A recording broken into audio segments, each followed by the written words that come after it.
A Roth IRA does not grow tax-free.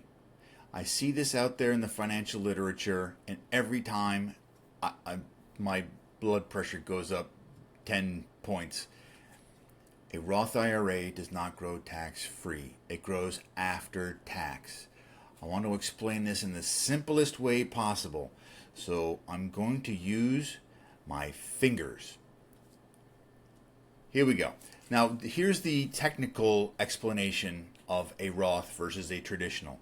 When you use a Roth IRA, you are performing a long-term tax swap with the U.S. government. You are saying, I'm going to fix my tax rate. I'm going to pay you now for not having to pay tax out in the future. So, here's the example.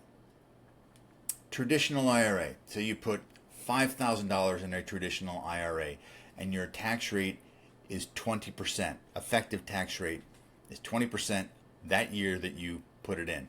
Now, say instead you put that money into a Roth IRA. Well, you've paid tax, so you've only put in $4,000.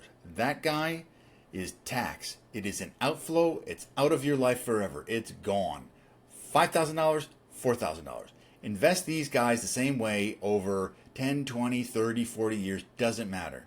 If you invest them the same way, at the point in the future, if you have a tax rate, if your incomes change, which it does every year, it does change, and your lifestyle changes and everything, and tax codes change, if in the future, when it comes time to pull money out, if the tax rate is 18%, 15%, whatever it is, this guy wins, because this guy, this 4,000 and that 4,000 have grown at the same rate if you invest in the same way.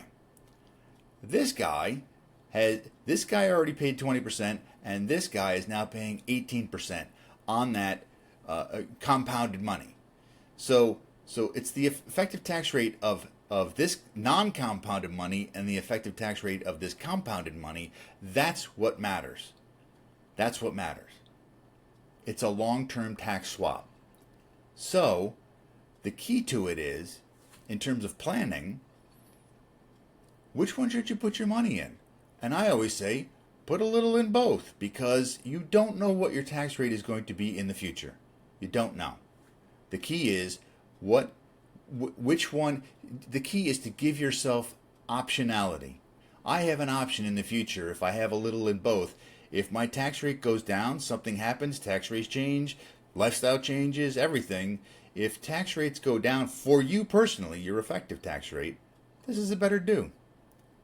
If tax rates go up in the future, say you invent the next massive AI program, then good thing you have the tradition or the Roth IRA, because you've already paid the tax. There's the difference. I hope this explains it better. I hope you understand it, because I feel kind of silly having my fingers up like this. This in front of you is our Haddon Road Advisors Financial Planning Standard of Care, and it has about 70 different issues that you might encounter in your financial life. If you look at the third column, retirement planning, you go down to IRA 401k distribution plan. Well, the distribution is all about how you set it up in the beginning. Roth IRA, traditional IRA. Which one makes more sense? You can get a white paper that we've written on the Financial Planning Standard of Care. Go to haddonroad.com and request a copy. As usual, thanks for watching.